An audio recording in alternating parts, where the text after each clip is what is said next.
انا لله و انا الیه راجعون. پرون دوران لیکچر یو پروفیسور صاحب ته د زړه دوره وشوه او اچانک وفات شو. په دې به نن خبره کوو چې د دغه اچانک موت وجوهات څه دي، د دې نه به ځان بچ کوو څنګه، او که چېرته زموږ وړاندې چاته داسې اچانک د زړه دوره راغله نو په هغې ټایم کې څه پکار دي.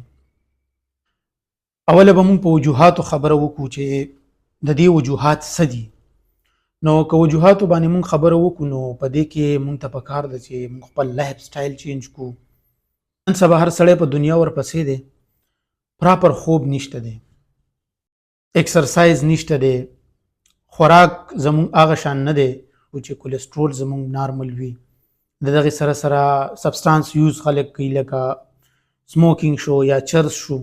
د دغې د وجې نه هم اچانک د زړه دورې راتلی شي. لکه نن سبا خلکو ته سټرس ډېر زیات دی، انزایټي، ډپریشن، دغه هم د دې یو وجه ده. دغه شان که وګورې نو های بی پي، اوبیسټي کېدی شي. اوبیسټي د څه د وجې نه راځي؟ اوبیسټي مینلی زموږ سره د دغې وجوهاتو د وجې نه راځي چې زموږ خوراک هغه شان نه دی، موږ هغه شان ایکسرسایز نه کوو.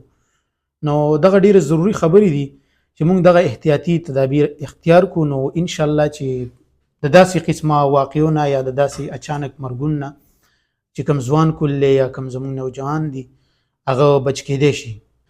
سی پی آر په کار ده چې هر چا له ورځي. انشاءالله په سی پی آر باندې به زه بیا تاسو ته یو پراپر ویډیو وکم په بله ویډیو کې. اوس چونکې دا ویډیو ډېره غټیږي نو بیا به په هغې باندې زه تاسو ته پراپر یو پریکټیکل پروسیجر وښیم چې سی پی آر مونږ څنګه کوو. که زموږ د وړاندې چېرته خدای مکه داسې څوک راپرېوځي یا څوک एकदम راپرېوتو چاته د زړه دوره وشوه نو په هغې سچویشن کې مونږ له پکار ده چې هر انسان له دا د هر انسان د وړاندې کېدی شي. نو سی پی آر دومره مشکله کار نه دی چې دا هر یو انسان له ورځي او هغه یې کولی شي.